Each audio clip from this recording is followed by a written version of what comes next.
Teknaf Saint Martin নৌরুটের Naf নদীর মোহনায় trawler এবং স্পিডবোট লক্ষ্য করে মিয়ানমার থেকে ছোড়া হচ্ছে গুলি। ফলে 3 দিন ধরে এই রুটে বন্ধ সব ধরনের নৌ চলাচল।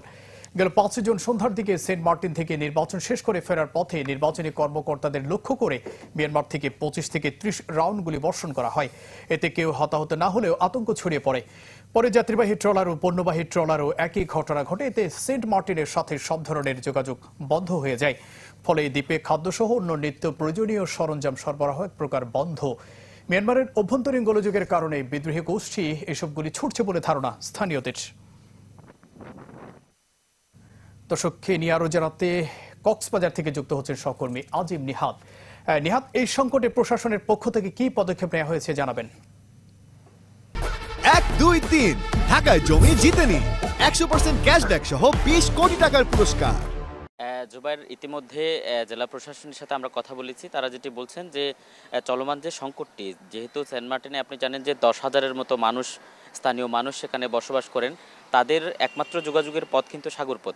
ফলে এই সাগরপথে যোগাযোগ বন্ধ হয়ে যাওয়ার কারণে সেখানে এখন ইতিমধ্যে যদিও বলা হচ্ছে যে পরিমাণ খাবার আছে সেগুলো দিয়ে আরও কয়েকদিন চলা যাবে, কিন্তু এর মধ্যে বেশ কিছু পণ্যের সংকট দেখা দিয়েছে এবং এটি যদি স্বাভাবিক না হয় দ্রুত সময়ের মধ্যে সেখানে একটা খাদ্য সংকট তৈরি হতে পারে, ফলে একটা বিপর্যয় নেমে আসতে পারে। তবে জেলা প্রশাসন বলছে যে যেহেতু নাপ নদীর মোহনায় বারবার গুলি ছোড়া হচ্ছে, ফলে নাপ নদীকে অ্যাভয়েড করে, অর্থাৎ সেটিকে বাদ দিয়ে অন্য কোনো পথ চালু করা যায় কিনা, যেই পথ দিয়ে সেন্ট মার্টিনে তারা মানুষের যাতায়াত নিশ্চিত করতে পারবে এবং পণ্য পরিবহনগুলো ঠিকমতো করা যাবে। তবে সেই সিদ্ধান্ত জেলা প্রশাসনের পক্ষ থেকে নিলেও এখনও পর্যন্ত কিন্তু বাস্তবায়ন হতে দেখা যায়নি এবং কোন রুটে পাঠানো হবে, অর্থাৎ কোন পথটি ব্যবহার করা হবে সেটিও এখনও বলা যাচ্ছে না। কারণ যে জায়গাটিতে ইতিমধ্যে তারা যাতায়াত করতেন সেটি ছাড়া অন্য পথগুলো খুব একটা সহজ নয়, কারণ এখন বর্ষাকাল, সে কারণে বিভিন্ন সময় সমুদ্র উত্তাল থাকে।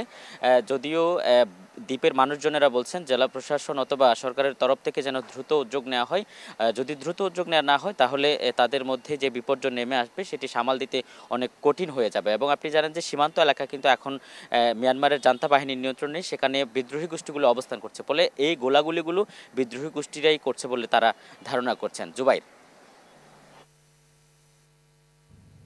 নিহাত, ধন্যবাদ আপনাকে। দর্শক, কক্সবাজার থেকে যুক্ত হয়েছিলেন সহকর্মী আজিম নিহাত।